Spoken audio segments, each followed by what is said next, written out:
Le problème, c'est que t'es un fantôme. Tu passes ton temps à créer du contenu, pourtant, dès qu'il arrive le moment de poster, rien. Très peu de monde voit tes contenus, c'est comme si t'étais invisible. Et si t'as l'impression que ton compte ne décolle pas, c'est peut-être parce que t'es dans le viseur d'Instagram, c'est peut-être parce qu'ils t'ont shadowban. Et reste bien jusqu'à la fin de cette vidéo parce que je vais t'expliquer exactement ce qu'est le shadowban, comment tu vas pouvoir t'en sortir et ainsi donner un second souffle à ton compte pour redevenir visible.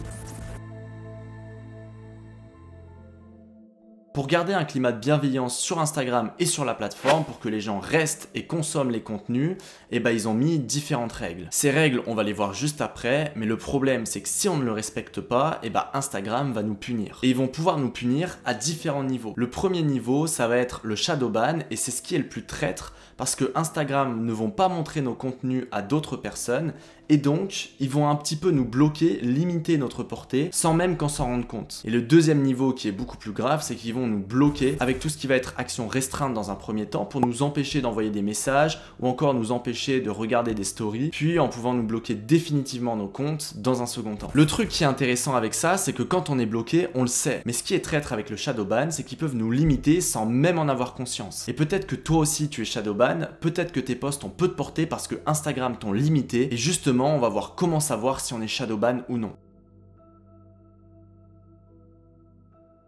La première chose qui peut faire qu'on est shadowban, c'est qu'on n'a pas respecté les règles d'Instagram. Par exemple, en postant un contenu qui n'est pas accepté dans les règles, à caractère sexuel ou autre, en agissant comme un robot, en spammant de likes par exemple, en utilisant des applications non autorisées, en utilisant des hashtags qui sont bannis comme hashtag sexe ou hashtag love, en achetant des abonnés ou des likes, ou encore avec tous les autres comportements suspects. Et si tu n'as pas respecté ces différentes règles et que suite à ça tu as vu une baisse de ton engagement, il y a de très grandes chances que tu sois shadowban. Et pour en avoir le cœur net, il y a des façons de le voir. Par exemple, tu mets un post avec des hashtags, quand tu vas vérifier dans ces hashtags, vérifie que tu vois bien ton post. Si tu as mis un post business et que tu as mis hashtag développement personnel, hashtag entrepreneur français et un troisième hashtag, vérifie que dans les posts les plus récents dans ces hashtags, tu apparaisses bien. Si tu n'apparais pas, c'est un premier signe que tu es shadowban parce que Instagram ne vont pas montrer ton contenu. La deuxième chose, c'est que tu n'as plus de portée. Quand tu postes, il y a très peu de personnes qui voient tes posts et tes posts ne font quasiment aucune impression. Et la troisième et dernière chose qui peut te mettre la puce à l'oreille, c'est que Instagram montre beaucoup tes posts à tes abonnés,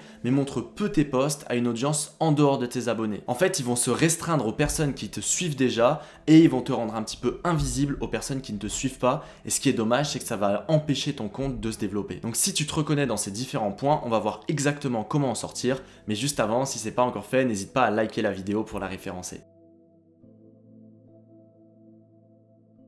La première étape pour sortir du shadowban, ça va être déjà de ne pas utiliser d'hashtag banni ou de ne pas restreindre les règles d'Instagram. Par exemple, si tu utilises des applications qui vont faire du follow and follow ou autre, enlève toutes ces applications. Si tu as l'habitude d'aller commenter plein de posts un petit peu en masse ou d'envoyer des DM à vraiment beaucoup de monde, arrête toutes ces actions-là et ça va peut-être te faire reprendre de l'engagement sur ton compte. La deuxième étape, si tu vois que tu as peu d'engagement et que pourtant tu ne vas pas faire des actions qui sont contre les règles d'Instagram, ce que tu peux faire, c'est déjà te déconnecter de ton compte Instagram sur toutes les plateformes et ne plus poster pendant 2 à 3 jours. Et en même temps que de ne plus poster et de te déconnecter, ça va être de plus aller sur ton compte Instagram, pareil pendant 2 à 3 jours pour montrer un petit peu à Instagram que tu as compris la leçon et pour repartir un petit peu sur de bonnes bases. En parallèle de ça, tu peux enlever tous les hashtags qui sont interdits sur tes précédents posts. Par exemple, les hashtags love, hashtag sexe, etc.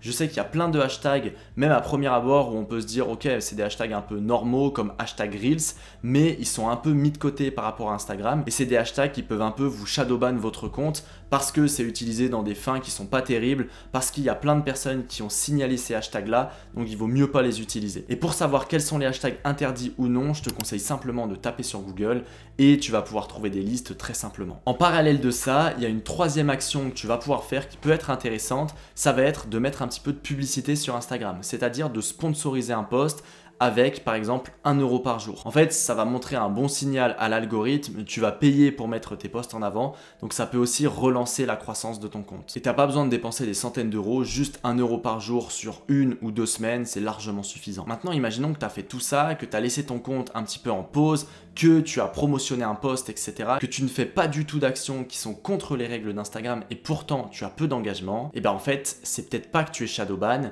mais c'est peut-être simplement que ton contenu n'intéresse pas ou que ta communauté communauté n'est pas assez qualifiée. Peut-être que tu as beaucoup d'abonnés qui sont un peu inactifs et donc qui ne vont pas interagir avec tes contenus et ça va créer un cercle vicieux où quand tu vas poster un post sur Instagram, ce qu'ils vont faire c'est le montrer à une partie de ton audience. Sauf que si cette audience n'est pas du tout intéressée par ce que tu fais, Instagram va juger que le post ne plaît pas et ne va pas le mettre en avant. Donc peut-être qu'il va falloir faire un tri au niveau de tes abonnés. Peut-être aussi que le contenu n'intéresse pas parce que c'est tout bête, mais sur Instagram, le contenu est roi. C'est-à-dire que si tu fais du contenu qui intéresse les gens naturellement vont venir s'abonner, naturellement vont venir interagir, etc. Certes, il y a des petits tips, des petits secrets, des règles à avoir, on va dire, pour faire en sorte qu'un contenu fonctionne bien.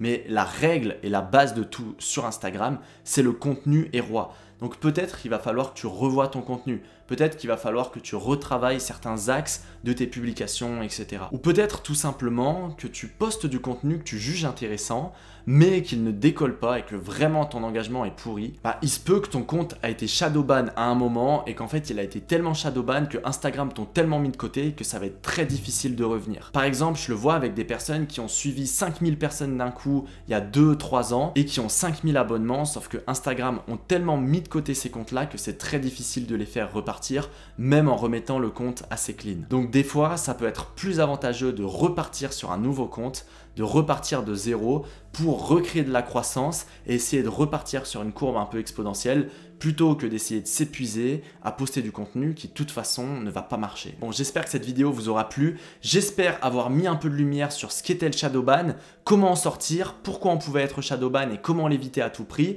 et comment, même si on n'était pas shadowban, notre compte et notre contenu pouvaient être peu mis en avant et comment faire en sorte d'être plus mis en avant. Si la vidéo vous a plu, n'hésitez pas à la liker directement, n'hésitez pas à vous abonner au compte si ce n'est pas encore fait. Nous, on se retrouve très vite dans une prochaine vidéo. C'était Mathis, ciao!